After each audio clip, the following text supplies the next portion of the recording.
Now, those that follow my content know exactly where I'm about to go with this. For all the new people, welcome. And make sure you hit the like, share, and subscribe. Go to the notification bell and make sure the settings are on all as I make this make sense as to this whole MeToo agenda that I saw play out when it came to Robert Sylvester Kelly and many other celebrities. While some people wanted to use these platforms with malicious intent in order to keep perpetuating these narratives that they wanted to taint public's perception.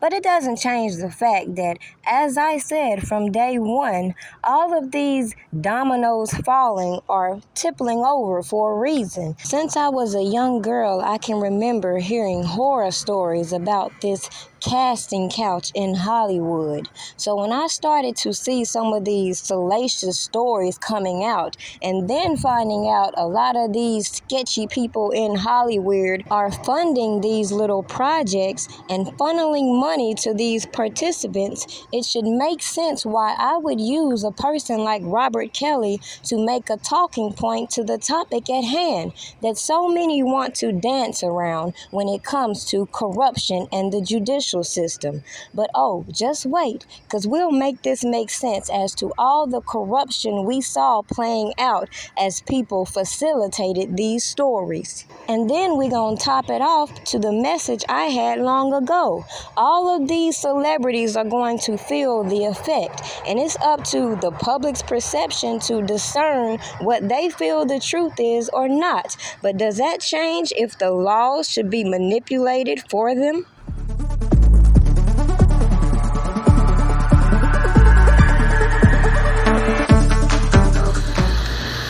Can I ride with you? What? ACT, did you see this? Look, if it ain't official Dana J, Levi for Kelly, Primadonnanews, I don't even want to see it. Just take the phone. Look. You got some weed? Dang. Gotta get some. Alright, hurry up. These of them here, everybody here, we waiting on you. Now, it took a lot of people coming against Robert Kelly in order to put him in his position. But as we have observed from these testimonies, these people are not credible, and the prosecutors are willing to outline their case with obvious extortions and career criminals instead of charging the people who really should be charged with obstructing justice, trying to pass around what they said is alleged child porn. But then you got all these people in Hollywood who teamed up, who wanted to take the focus off of certain individuals. And as I told my audience long ago, we will see how the doors will open for them and the narrative will shift and people see just what it is. People try to characterize me as a groupie, all because I don't believe that certain situations require people to be pranced around as a victim when they volunteered for whatever it is they engaged in. To have resentment down the line does not warrant the government to manipulate the laws in order to put this movement up on a pedestal and overlook real victims out here being cast to the side. And to be honest, the people leading these movements brought the most red flags, considering it was them that had to try to monopolize these platforms, to build talking points, to keep putting these negative stories out there about this man who some don't even know, and others have engaged with some of these criminal-minded individuals that have helped keep this man in jail. Meanwhile, those of us paying attention have seen this same lineup of people attaching themselves to individuals, coming out here putting on these facades, and then running with these weird-ass narratives. Sound familiar?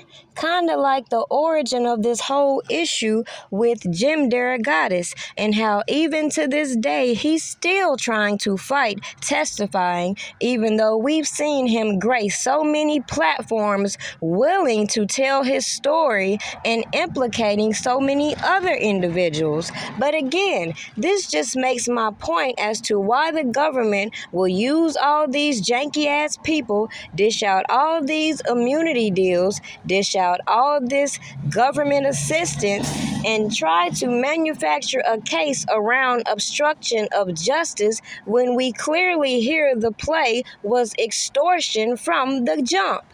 Now, it's been long-standing rumors that Mama Bear, aka Drea Kelly, was involved in a lot of this threesome action that we've heard. And early on, someone had mentioned that allegedly she was involved in this tape that was trying to be recovered. With that being said, if I lay another foundation into what I found about Dillion Richard, which led me down a path of extortion, it should be clear as day why I begin to realize how I felt an original tape was manufactured, copied, and reproduced. Duh. Now, does that change the original participants that I speculated was on the tape? Absolutely not, considering I believe people tried to remanufacture a tape with a new narrative implicating that it's porn. Now, with that being said, the fact that Drea Kelly was around during all these allegations, I also mentioned the fact that it might be better suited for her to play the role of a victim. Yet, when we hear testimony implicating her, why aren't people holding her to the same fire instead of letting her continue to groom individuals for this type of lifestyle? On the same token, look at all these rumors MeToo inspired with all these celebrities. Some of them you can easily say, oh, it's a shakedown, and others you can look at with the side eye considering the nature of what really happened. The hypocrisy for me is the way people react to all these similar stories we've heard, including even going back to the Chapelle show. And everybody made kicks and giggles with the whole ceremony or the whole P version of his skit. Yet nobody thought about it or was outraged to the fact in what other people tried to imply was captivated on this video. Yet when you hear the main person who received the tape, Keith Muriel, testify that he just saw a regular sex tape, what should that tell you?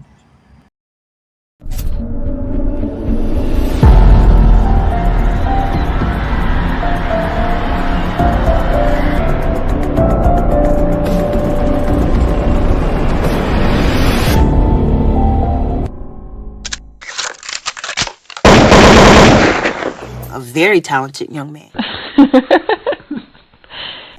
Boy, be brave, don't be afraid. We're gonna go all the way. Boy, be brave, don't be afraid.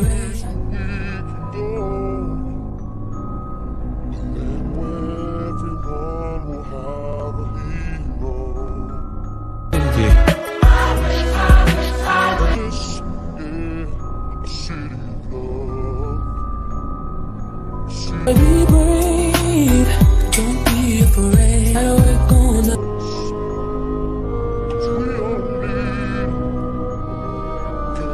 I admit that I don't own my music. I admit that I will own my music. Want it back, but they don't wanna do it. What the fuck, nigga? I wrote that music. I did that bumping ground. I did that 12. I am handcuffed, like a lot of you motherfuckers. I'm handcuffed by my destiny. It's too late. They should have did this 30 years ago. When her mother found out, and that her mother, he actually stayed at their home in Detroit, and her mother actually was sexually attracted to him as well. And he said when Aaliyah would go to sleep, that he would, this is what he said. He said that he would go in the living room and him and her would do sexual acts on the couch while Aaliyah was sleeping. Now, at this point, it doesn't take a genius to recognize that, number one, I'm revealing to you that that infamous tape had a date on it, and number two, as I originally said, I always speculated that there could have been a tape, but the individuals that have been implicated in some of these creative stories have shifted. It doesn't change the fact that Lisa Van Allen signaled the clear extortion from the beginning of her story. It's too late.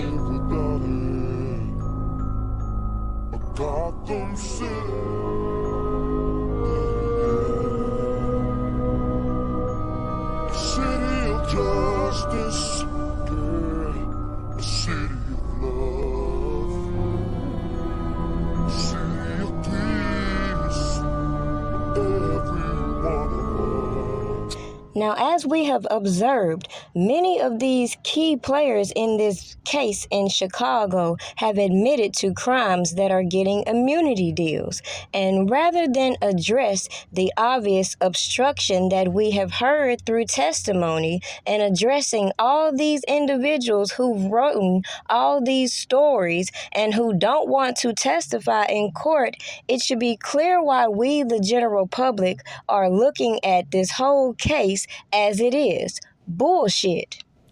I want to send a message to the enablers of Mr. Kelly, to the agents and the managers and the attorneys and the others who stood idly by and looked the other way and turned a blind eye while teenage girls were sexually assaulted for over 2 decades. I will not rest until each of you is brought to justice.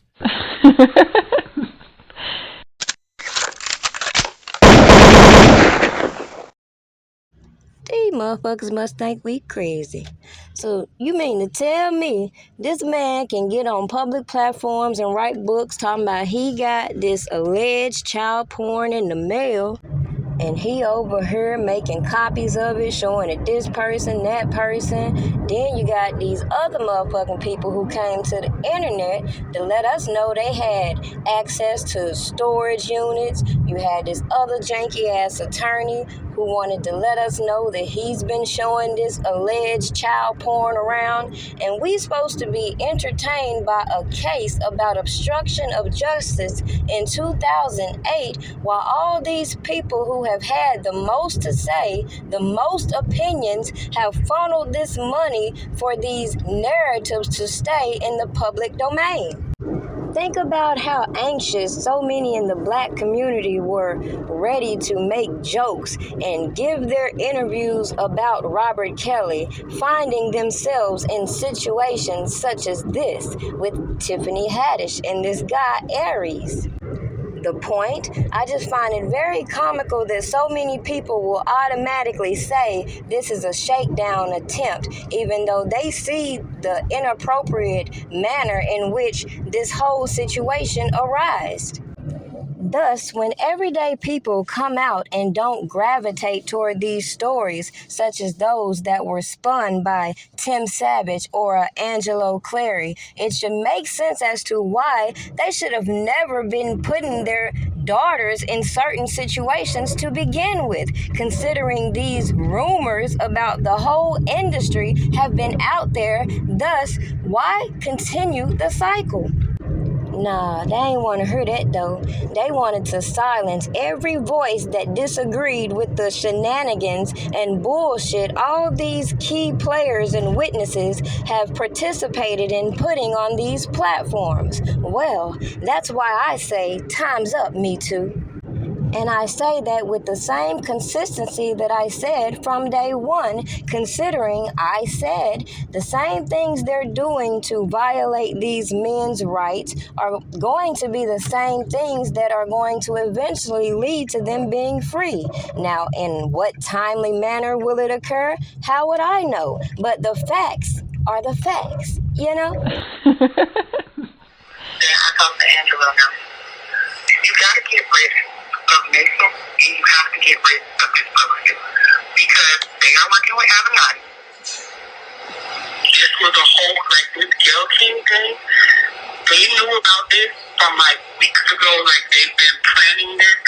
I know you don't probably want to listen to me, but please, you cannot let him do this interview on Monday. Like, all of this stuff is a plan to just, like, put you apart and make shit worse. Cannot let who do an interview? This Daryl Johnson guy. The guy who's supposed to be, like, the publicist or whatever. Rip me apart how? Get you away? Rip me apart how?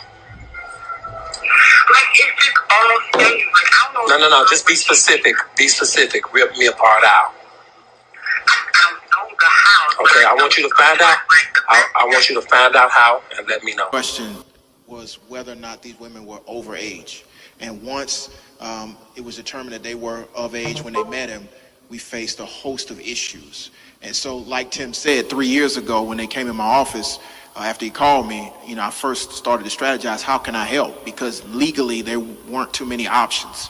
But what we had to do was destroy the narrative that's been surrounding this individual and many cases like this, that these are women that no one cares for, that these are women that no one will fight for. And so we took a outside the box approach, and we started to destroy the narrative. We had to convince men and women across the country to believe what was going on.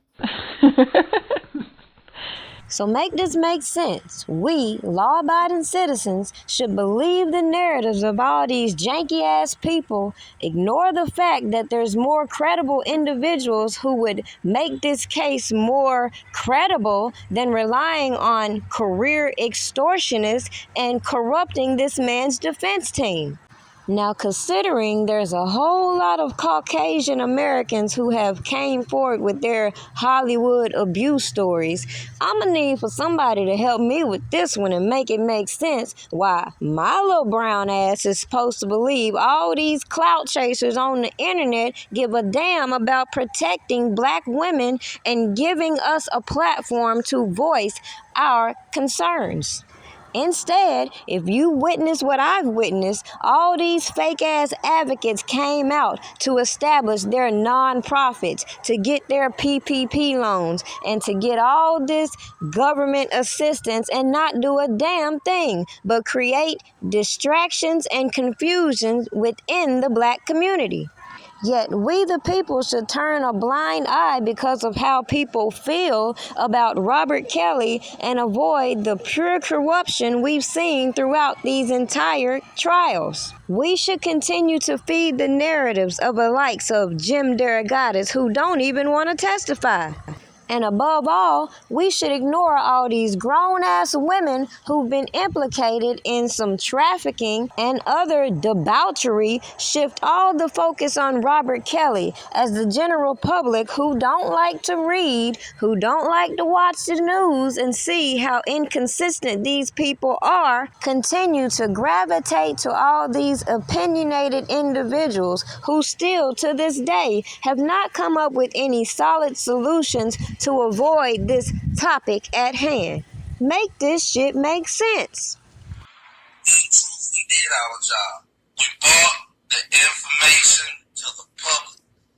Surviving R. Kelly went off, we kept that shit going.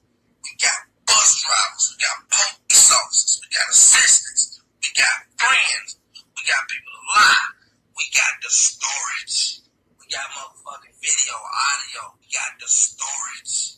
Got motherfucking video, audio. You ever seen Asriel at my house? You ever seen parents at my house?